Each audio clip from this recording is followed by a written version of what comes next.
Indian council of medical research ICMR ने राज्यों को कोरोना वायरस की टेस्टिंग का अंधाधुंध इस्तेमाल से बचने की सलाह दी है। आईसीएमआर ने कहा कि टेस्टिंग का इस्तेमाल या जिन्हें इसकी आवश्यकता नहीं है उनकी भी जांच करने से इसका लाभ से ज्यादा नुकसान होगा। आईसीएमआर ने कोविड केस मैनेजमेंट की एक वर्चुअल मीटिंग के दौरान यह बात कही। इसके साथ ही बैठक में कहा गया कि दवा का इस्तेमाल भी काफी सावधानी पूर्वक करना चाहिए।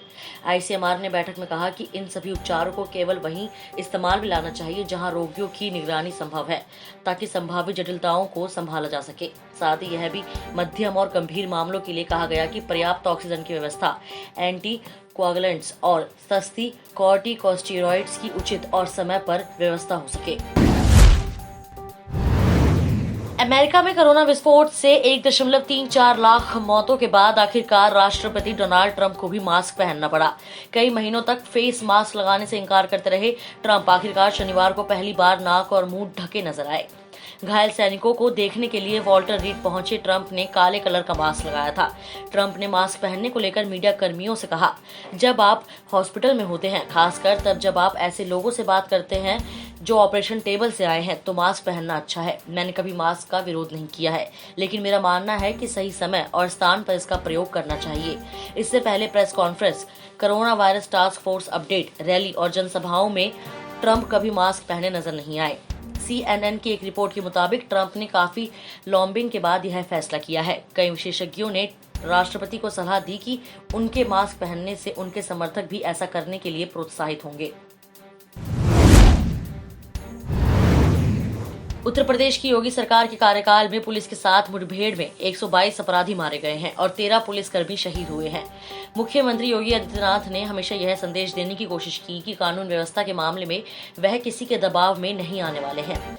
पुलिस विभाग में दर्ज आंकड़ों के अनुसार 20 मार्च 2017 से लेकर 10 जुलाई 2020 तक अपराधियों के साथ पुलिस मुठभेड़ की कुल 6126 घटनाएं हुई।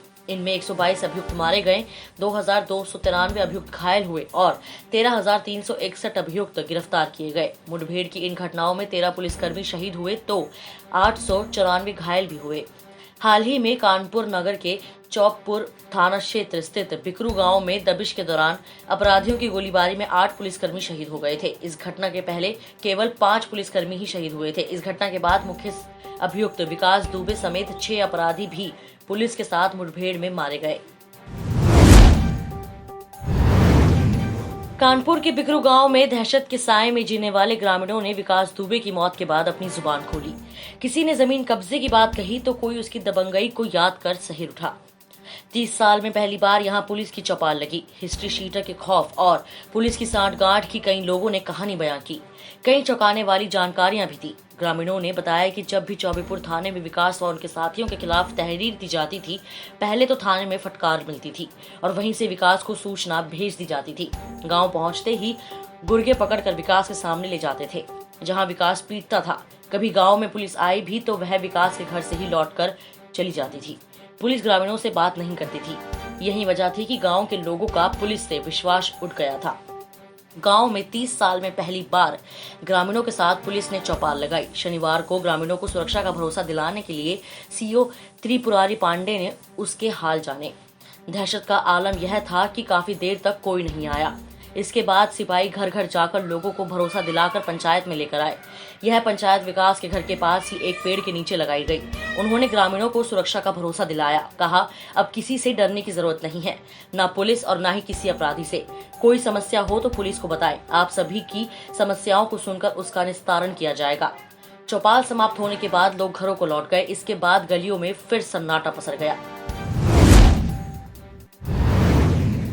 कानपुर के विकास दुबे, अमर दुबे और प्रभात मिश्रा के पुलिस मुठभेड़ में मारे जाने के मामले की जांच के संबंध में सुप्रीम कोर्ट में दायर याचिका पर सुनवाई के दौरान उत्तर प्रदेश सरकार मजबूती से अपना पक्ष रखेगी। इसके लिए पुलिस विभाग भी तैयारियों में जुटा हुआ है।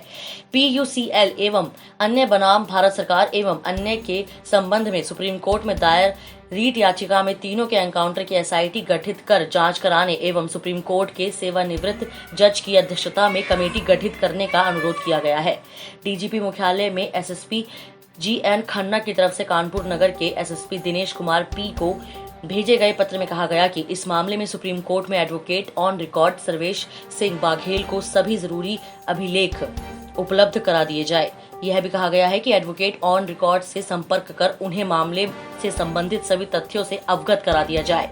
इस वीडियो में इतना ही। मैं कोमल, पंजाब केसरी दिल्ली से। अगर आपको हमारी ये खबर जानकारी पूर्ण लगे तो हमारे फेसबुक पेज punjabkesari.com को लाइक करें, और अगर आप हमारी ये वीडियो यूट्यूब पर देख रहे हैं तो हमारे चैनल punjabkesari.com को सब्सक्राइब करना ना भूलें।